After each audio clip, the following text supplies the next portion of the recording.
बिस्मिल्लाहिर्रहमानिर्रहीम। अस्सलाम वालेकुम नाज़रीन, आप यूट्यूब चैनल देख रहे हैं। मैं इमरान खान हूँ। अब तक की जो सबसे आम खबरें हैं वो मैं आप तक पहुँचा देता हूँ। सुहेल अफरीदी ने और अलीमा खानम ने प्रेस कॉन्फ्रेंस की है। इसमें उन्होंने कुछ वीडियोज़ भी चलाई हैं, सबूत भी दिखाए कि किस तरह से रियासत ने इनके ऊपर गोली चलाई, किस तरीके से इनके ऊपर हमला किया गया, कैसे इनका रास्ता रोका गया और कौन जिम्मेदार था कल की सारी हरकतों का। तो लगभग वही है जो मैंने आपको पिछले वीलॉग में बताया था, लेकिन कुछ चीज़ों को उन्होंने बहुत क्लियरली बयान कर दिया है और अपने कंसर्न्स भी उन्होंने बताए हैं जो कुछ भी हो रहा है। हमारे पहुंचने के ऊपर उन्होंने कहा जी कि इंसदाद दहशतगर्दी का स्क्वाड खड़ा किया गया, तमाम सड़कें इन्होंने खुद ही बंद की थी। मैं उनसे ये कह रहा था कि आप रास्ते बंद ना करें, मुझे जाने दें, क्योंकि आप 4 करोड़ अवाम के नुमाइंदे को रोक रहे हैं।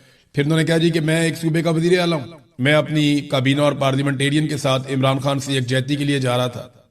ना कोई एहतजाज हम करने जा रहे थे, ना कोई जलसा करने जा रहे थे, ना ही हमने कोई ऐलान किया था। लेकिन इसके बावजूद इन्हें पता नहीं किस चीज़ का खौफ था, उन्होंने इस्लामाबाद की मेन हाईवे बंद कर दी और पूरे पाकिस्तान के लोगों को तकरीबन 10 से 11 घंटे तक मुसलसल तकलीफ में रखा। अब जनाब वो कह रहे हैं दहशतगर्दी वाली पुलिस और स्क्वाड के साथ आप डील कर रहे हैं अरकान असम्बली को, जो आवाम के मुंतखब नुमाइंदे हैं। फिर वो सूबा जो पाकिस्तान को सस्ती बिजली दे रहा है, वो सूबा जो पाकिस्तान को मादनियात दे रहा है, वो सूबा जो कुदरती वसाइल फराहम कर रहा है, उसके बदले में क्या मिल रहा है? पंजाब हुकूमत ने हम पर गंदम बंद कर दी है, वफाकी हुकूमत ने हम पर गैस बंद कर दी है, रियासत हमें हमारा हिस्सा नहीं दे रही, ना NFC में हमारा हिस्सा दिया जा रहा है, ना NHP में, ना दीगर वसाइल, हमें कोई हिस्सा हमारा मिलता ही नहीं है। मुंतखब नुमाइंदों को डंडे मारे गए, हमारे MNA को गिरफ्तार किया गया, अनवर ताज को, शफकत ऐवान साहब को भी गिरफ्तार किया गया, हमारे पार्लियामेंटेरियन पर सीधी गोलियां चलाई गई, हमारा एक दोस्त जख्मी है, इसके कंधे में अभी भी गोली लगी हुई है। तो वहां भी मैंने पुलिस अफसरान से कहा कि आप चाहते क्या है? क्या आप नफरतें बढ़ाना चाहते हैं? आपका मकसद पाकिस्तान को तोड़ना है या जोड़ना है? क्योंकि ये रवैया कौमी यकजहती को नुकसान पहुंचा रहा है। खैबर पख्तूनख्वा के लोग देख रहे हैं कि उनके मुंतखब नुमाइंदों के साथ क्या सलूक किया जा रहा है, उन्हें दीवार के साथ लगाया जा रहा है। यही रवैया रहा तो नफरतें बढ़ेंगी। जब नफरतें बढ़ेंगी तो पाकिस्तान का नुकसान होगा, और हम ये नहीं चाहते, क्योंकि हम पाकिस्तानी हैं और हमारे लिए सबसे पहले पाकिस्तान है। इमरान खान साहब का इलाज इनकी फैमिली की मौजूदगी में और उनके जाती डॉक्टर की निगरानी में अल-शिफा इंटरनेशनल अस्पताल में किया जाए।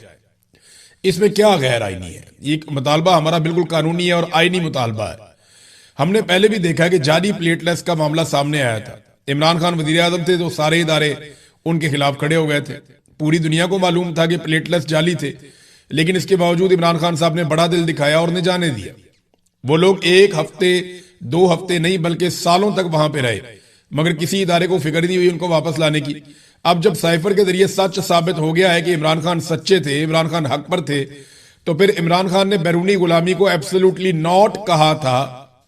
इमरान खान साहब ने पाकिस्तान के लिए, पाकिस्तान की खुद मुख्तारी के लिए, पाकिस्तान की सलामती के लिए और पाकिस्तानियों के लिए रूस का दौरा भी किया था। ये अपनी जात के लिए नहीं किया था। रूस के दौरे से उन्हें जाती तौर पर फायदा तो नहीं होना था, वो पाकिस्तान के लिए गए थे, पाकिस्तानियों के लिए गए थे, ताकि पाकिस्तानी अवाम को रिलीफ मिले। आज आप देख लेना नादरीन, ये जो पाकिस्तान है, पाकिस्तान तो नहीं ले पाता रशिया से तेल, लेकिन भारत आज भी रशिया से तेल ले रहा है और अमेरिका ने उसको खसूसी इजाजत दी हुई है। पाकिस्तान को ऐसी कोई इजाजत नहीं है कि आप रूस से तेल ले सकें, लेकिन भारत को इस बात की इजाजत है कि वो रूस से तेल ले सकता है। बहुत सारी चीजों में भारत को फैसिलिटी दी हुई है अमेरिका ने, पाकिस्तान को नहीं दी हुई, क्योंकि अमेरिका पाकिस्तान को अफगानिस्तान के खिलाफ इस्तेमाल करेगा या ईरान के खिलाफ इस्तेमाल करेगा, जो छोटी ताकतें हैं, और भारत को वो तैयार करता है चाइना के खिलाफ, जो एक बहुत बड़ी ताकत है। तो भारत को अब बहुत ज्यादा मजबूत करेगा अमेरिका, ये मैं अच्छी तरह जानता हूं और ये होना है, क्योंकि जिस किस्म का प्रोटोकॉल वहां पे डोनाल्ड ट्रंप को दिया गया, उससे बहुत शानदार और बहुत जबरदस्त प्रोटोकॉल दिया गया रूसी सदर को। ये जब रूसी सदर पहुंचे हैं चाइना में अभी दौरे पर, तो उनका बड़ा पुरतपाक इस्तकबाल किया गया। लेकिन इंटरेस्टिंग बात यह है कि डोनाल्ड ट्रंप के इस्तकबाल के साथ जब उसका मवाजना किया गया, तो रूसी सदर को लेने के लिए ज्यादा गर्मजोशी दिखाई गई। हुकूमत की जानिब से, चाइना की सरकार की जानिब से रूसी सदर के मामले में ज्यादा बेहतर प्रोटोकॉल, ज्यादा बेहतर गर्मजोशी और जज्बात दिखाए गए हैं as compare to Donald Trump. Donald Trump के दौरे में प्रोफेशनलिज्म ज्यादा था चाइना की तरफ से, कि प्रोफेशनली वो सारी चीजों को डील कर रहे थे। वो ऐसे डील कर रहे थे कि एक मद्दे मुकाबिल मुलाकात के लिए आया, लेकिन जब ये प्यूटन आए मुलाकात के लिए तो वो इस तरह दिखा रहे हैं जैसे कोई दोस्त कोई भाई मुलाकात के लिए आया। तो यहां पे एक फर्क है, और जो फर्क है वो अमेरिकन भी समझ रहे हैं, उनको भी आइडिया है। अमेरिकन जानते हैं कि चाइनीज उनके लिए मुस्तकबिल का एक बड़ा खतरा है, और इस खतरे से निपटने के लिए वो खित्ते में हमेशा से इंडिया को एक इत्तेहादी के तौर पर रखते हैं। मैंने आपको बताया था क्वाड नाम की एक तंजीम भी बनी हुई है, जिसमें चाइना के खिलाफ जो है वो इंडिया है, अमेरिका है, ऑस्ट्रेलिया है, जापान है, ये ममालिक इकट्ठे इन्होंने एक तंजीम भी बनाई हुई है, बहरिया पर मबनी है, बहुत तगड़ा इनका एक सिस्टम बना हुआ है जिसको क्वाड कहते हैं। ये 4 ममालिक हैं इसके अंदर, इनका एक दिफाई इत्तेहाद है क्वाड के नाम से। तो अब नाजरीन मामला ये है कि वापस आ जाते हैं इमरान खान साहब वाले मसले पर, लेकिन वहां प्रोटोकॉल तो बहुत दिए उन्होंने प्यूटन को, मैंने आपको बता दिया। इमरान खान साहब के मामले में जजों ने भी इंसाफ का गला घोंट दिया है। एक तो सुहेल अफरीदी ने बड़ी लंबी चौड़ी प्रेस कॉन्फ्रेंस की है, बहुत सारे उन्होंने जो तकालीफ कौम को हैं वो बताई कि किस तरीके से इनकी खारजा पॉलिसी है उसने पाकिस्तान को बर्बाद कर दिया, किस तरीके से इन्होंने महंगाई की पॉलिसी से पाकिस्तान को बर्बाद कर दिया। जो बैरूनी और अंदरूनी कर्जा है पाकिस्तान का वो 97,307 अरब तक पहुंच चुका। जब पाकिस्तान बना था तब से लेकर इमरान खान साहब की हुकूमत खत्म होने वाले दिन तक जो टोटल कर्जा लिया था उससे ज्यादा कर्जा आसिम मुनीर साहब और शहबाज शरीफ मिलकर ले चुके हैं। यानी आसिम मुनीर और शहबाज शरीफ ने इतना कर्जा लिया है कि पाकिस्तान के सारे साबिक वजीर आजम और आर्मी चीफ मिलकर नहीं ले सके। एक तरफ आप पाकिस्तान के सारे साबिक आर्मी चीफ, सारे डिक्टेटर और सारे आप वजीर आजम रखते हैं एक तरफ, और उन सब का कर्जा उनके साथ रख दें, तो दूसरी तरफ आसिम मुनीर और शहबाज शरीफ को आप रख दें और उनका कर्जा रखें तो इनका कर्जा जीत जाएगा। इनका वजन ज्यादा है, इनका पलड़ा झुक जाएगा, इसलिए कि इन्होंने ज्यादा कर्जा पाकिस्तान के ऊपर चढ़ाया है। बहरहाल लाकानूनियत का उन्होंने बताया जी लाकानूनियत बहुत ज्यादा बढ़ गई है, ना सहाफी महफूज है, ना वकला, ना सियासतदान। जजेस खुद खतूत लिखते हैं और जो जज खतूत लिखते हैं उनको फिर ट्रांसफर कर दिया जाता है, अदलिया को तो मफलूज कर दिया। अदलिया की हालत यह है कि इमरान खान साहब से मुलाकातें बंद हैं, कई महीने हो गए। बुशरा बीबी की मुलाकातें बंद हैं, कई महीने हो गए। और आज जस्टिस डोगर ने एक बहुत अजीब काम किया इस्लामाबाद हाई कोर्ट में। इमरान खान के दस्तखत शुदा वकालतनामे नहीं है तो यह अदालत का मसला नहीं है। यानी वो वकील बेचारा खड़ा होकर कह रहा है कि जनाब हमने वकालतनामे पर इमरान खान साहब के दस्तखत करवाने हैं ताकि हम कानूनी तौर पर आकर पेश हो सकें। यानी इमरान खान एक जीता जागता इंसान है, वो जेल के अंदर मौजूद है, सबको दस्तयाब है। ये तो आपको पावर ऑफ अटॉर्नी तो किसी ऐसे बंदे को आपको तब मुकर्रर करना पड़ता है जब आप है ही नहीं, आप मौजूद ही नहीं है, आप कहीं किसी और मुल्क में या कहीं चले गए। यानी नवाज शरीफ जब पाकिस्तान से बाहर था उसको पावर ऑफ अटॉर्नी की जरूरत पड़ सकती थी, लेकिन इमरान खान को तो कोई जरूरत नहीं है, वो तो जेल में है 2 कदम पे, और वो जज साहब की कैद में है, जस्टिस डोगर की कैद में है इस वक्त। वैसे तो वो आसिम मुनीर साहब की कैद में है, लेकिन कानूनी नुक्ता नजर से जो किताबों में लिखा है और जो कागजों के मुताबिक तो वो डोगर साहब की अदालत की कैद में है। तो अब मामला ये है कि डोगर साहब दस्तखत ही नहीं करवा रहे। वो ये कहते हैं ये हमारा मसला ही नहीं है दस्तखत का, ये आपका मसला नहीं है तो फिर किसका मसला है? वैसे तो ये सबको पता है मसला तो एक ही आदमी का है जिसने इस्तिस्ना भी लिया हुआ है, एक्सटेंशन भी ली हुई है, रात को नींद भी नहीं आती, सुकून भी नहीं है, चैन भी नहीं है, तो मसला तो उधर है। ये सब जानते हैं कि खौफ और मसला सारा उधर है। लेकिन डोगर साहब ने जो कर दिया है ना, उन्होंने रिकॉर्ड तोड़ दिया। जस्टिस मुनीर की रूह को सुकून मिलता होगा कि यार मेरा तो शुक्र है जान छूटी। माजी में मिसाल दी जाती थी जस्टिस मुनीर, अब कम से कम जस्टिस मुनीर की मिसाल नहीं दी जाएगी। अब जस्टिस कादी फायदी सा, जस्टिस याया अफरीदी, जस्टिस आमिर, ये जो पहले थे यहां पे इस्लामाबाद हाई कोर्ट में चीफ जस्टिस थे, और बहुत सारे जज हैं जिन्होंने बड़े कारनामे किए, उनमें एक जस्टिस डोगर भी है। तो जनाब दलाइल कैसे दे वकील वहां पे, कैसे दलाइल दे जब उसके बाद वकालतनामे पे दस्तखत ही नहीं है, कानूनी तौर पर कोई इजाजत ही नहीं है, और दस्तखत के लिए उसने जाना है। वो कहते हैं जाओ सुप्रिंटेंडेंट को मिलो। बुशरा बीबी की फैमिली ने मुलाकातों के लिए मुकदमा किया हुआ था अदालत में केस, अदालत ने वो भी मुस्तरद कर दिया।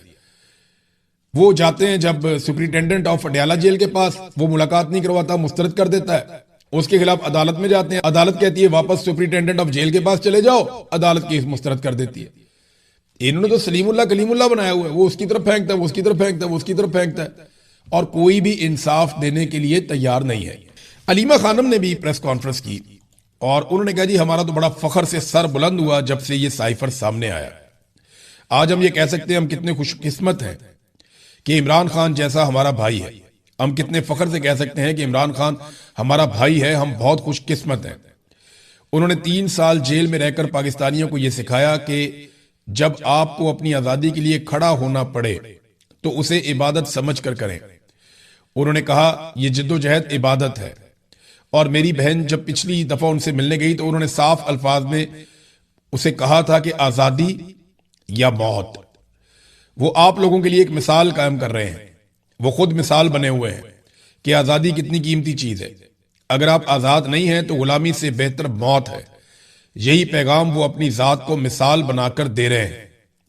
हमें उन पर फख्र है जो साइफर सामने आया। मैं हर पाकिस्तानी से कहूंगी इसे गौर से पढ़ें। हमें भी इसकी तफसीलात मालूम नहीं थी। हमें तो सिर्फ वो एक पैराग्राफ मालूम था जो इमरान खान ने अदालत में भी कहा और मीडिया पर भी बयान किया। लेकिन जब हमने पूरा साइफर पढ़ा तो मैं कहूंगी कि अगर पहले हमारा सर फख्र से बुलंद था तो अब आसमान तक पहुंच गया है। पाकिस्तान का कितना अजीम लीडर है। दुनिया कहां ऐसा लीडर देखेगी जिसका साइफर ही इसकी गवाही दे रहा है।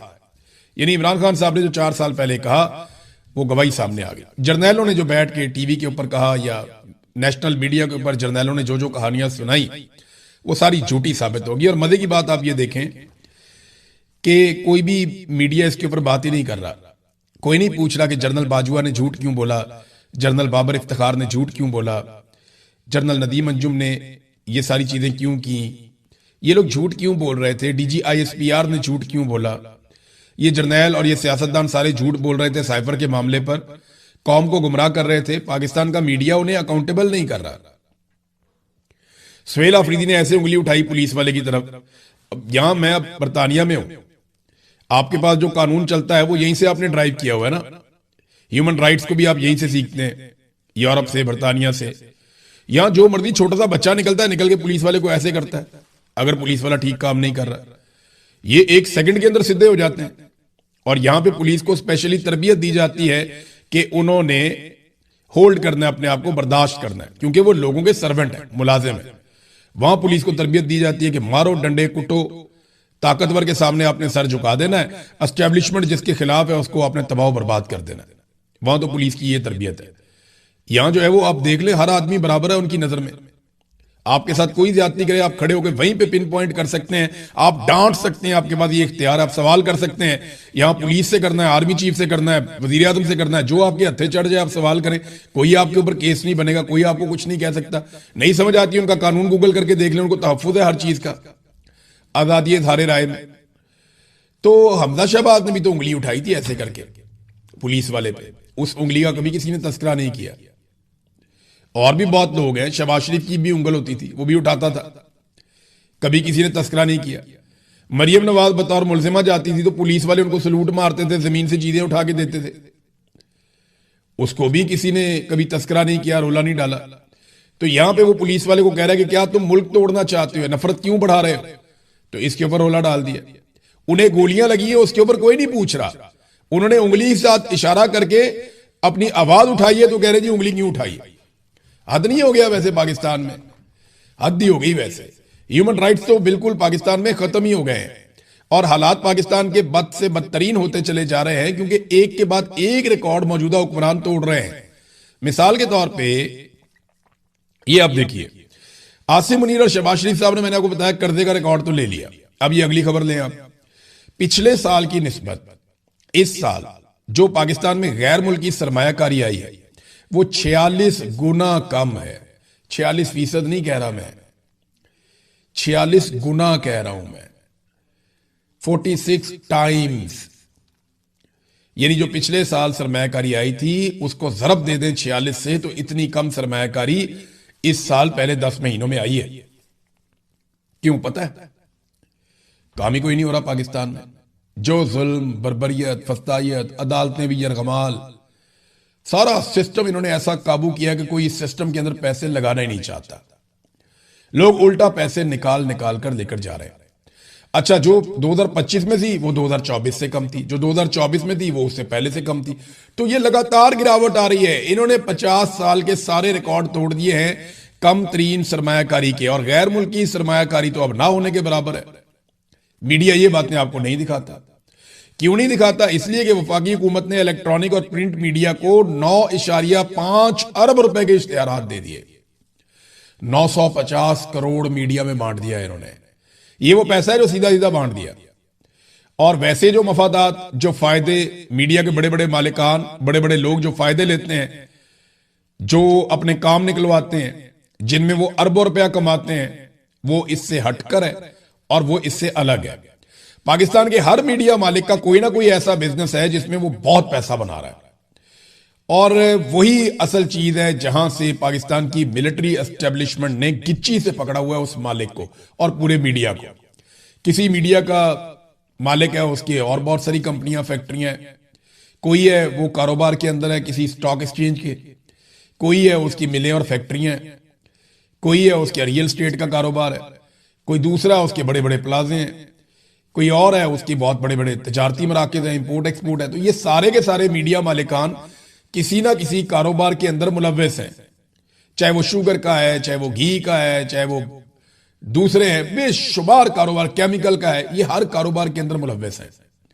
ये तो इन्होंने मीडिया बनाया हुआ अपनी प्रोटेक्शन के लिए, एस्टेब्लिशमेंट के कहने के ऊपर उनके मुताबिक ये खबरें चलाते हैं, और इसके नतीजे में एस्टेब्लिशमेंट इनके कारोबार को पूरा तहफ़्फ़ुज़ देती है और इनका कोई काम नहीं रुकता। पाकिस्तान में सबके काम रुक जाते हैं। तो ये भी एक तरीका वारदात है। वैसे पंजाब हुकूमत ने भी झंडे गाड़ दिए हैं इश्तिहारात देने के, बहुत पैसे के इन्होंने इश्तिहारात दिए हैं। स्टेट बैंक का डाटा बता रहा है कि 31.7 मिलियन डॉलर जो है वो गैर मुल्की सरमायाकारी आई है। 31.7 मिलियन, यानी लगभग चले 32 मिलियन आप लगा लें। आपको पता है मरियम नवाज का जो अय्याशी वाला जहाज है जिसको लेकर वो आजकल बाकू गए हुए हैं अजरबैजान, वो कितने का है? वो 38 से 42 मिलियन डॉलर्स का है। यानी जितनी टोटल पूरे साल में पाकिस्तान को गैर मुल्की सरमायाकारी मिली है, उससे महंगा तो एक झूले लेने के लिए इन्होंने अय्याशी वाला जहाज खरीदा है, जिसमें वो अपने रिश्तेदारों को, अपने करीबी लोगों को, दोस्तों को, सहेलियों को और अपने चमचे ब्यूरोक्रेट्स को वो लेकर जनाब मुल्क मुल्क फिरते हैं, इंजॉय करते हैं। वो चीफ सेक्रेटरी को मैं देख रहा था, मरियम नवाज ने तंदूर में रोटी लगाई और वो तबर्रुक समझ के खुद भी खा रहा है, बाकियों को भी खिला रहा है। यार तुम्हें इसलिए भाई आप बने चीफ सेक्रेटरी? यार आपने कितनी तालीम हासिल की है, आपने सीएसएस का इम्तिहान पास किया, आपने एक लंबी सर्विस है आपके पीछे, और आप अपने साथ बाकी ब्यूरोक्रेट्स को भी सिखा रहे हैं कि नालायक और नाहल लोग जिनके ऊपर करप्शन के बड़े घटिया इल्जामात हैं, जिन्होंने जाली डीड्स जमा करवाई हुई है, जाल साजियां की हुई है, जो आज तक मनी ट्रेल नहीं दे सके, उन लोगों की चाकरी करनी है, ये सिखा रहे हैं आप बाकी ब्यूरोक्रेट्स को। इंतहाई नामुनासिब रवैया है और बहुत ही मायूसी हुई ये देख के। नाज़रीन, भारत के लिए बड़ी अच्छी खबर अमेरिका की तरफ नहीं है और लगातार मीडिया पे इस किस्म की खबरें चलाई जा रही हैं। देखिए, होना तो ये चाहिए कि अब क्योंकि बिला मुकाबला वाला मामला खत्म हो गया, तो गंडापुर साहब को यह करना चाहिए कि वो अपनी पार्टी में अपने लोगों को कंट्रोल करें। देखिए, यहां पे एक टेस्ट है ना, एक बहुत बड़ा इम्तिहान भी है। इम्तिहान ये है कि कितने पाकिस्तान तहरीक इंसाफ के एमपीएज इमरान खान के साथ खड़े हैं। देखिए, इन लोगों ने कुरान पाक पे हलफ दिया हुआ है कि ये इमरान खान के साथ बेवफाई नहीं करेंगे। तो अब देखते हैं ना कि कितने लोग अपना कुरान पाक पे दिया हुआ हलफ तोड़ते हैं, तो पता चलेगा। अगर इलेक्शन होगा तो पता चलेगा कि कितने लोगों ने इमरान खान साहब की वफादारी के लिए जो कुरान पाक पे हलफ दिया था वो उस पर पूरा उतर रहे हैं। नंबर एक, ये बात क्लियर हो जाएगी। फिर अली अमीन गंडापुर की कितनी ग्रिप है अपनी पार्टी पे, अपनी हुकूमत पे, ये मामला भी एक्सपोज हो जाएगा। क्योंकि अपोजिशन बार बार ये दावा करती है कि ये सारे आजाद उम्मीदवार हैं, हम किसी वक्त भी इन्हें तोड़कर खैबर पख्तूनख्वा की हुकूमत तब्दील कर देंगे। अब अपोजिशन का ये जो दावा है इसमें कितनी हकीकत है ये भी पता चल जाएगा, तो मामला सारा एक्सपोज हो जाएगा।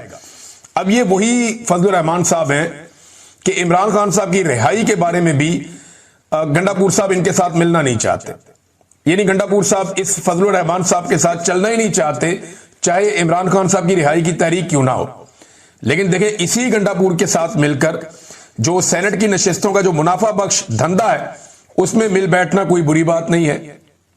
हैरत हो रही होगी आपको, लेकिन ये सियासत है और ये सियासत नॉर्मली ऐसी होती है। हम सहाफी होने के बावजूद हैरान हो जाते हैं तो आप लोग तो ये मुझे अच्छी तरह याद है कि एक दफा डॉक्टर और पंजाब हुकूमत बहुत लड़ रहे थे आपस में, मरीज फौत होना शुरू हो गए इनकी लड़ाई में।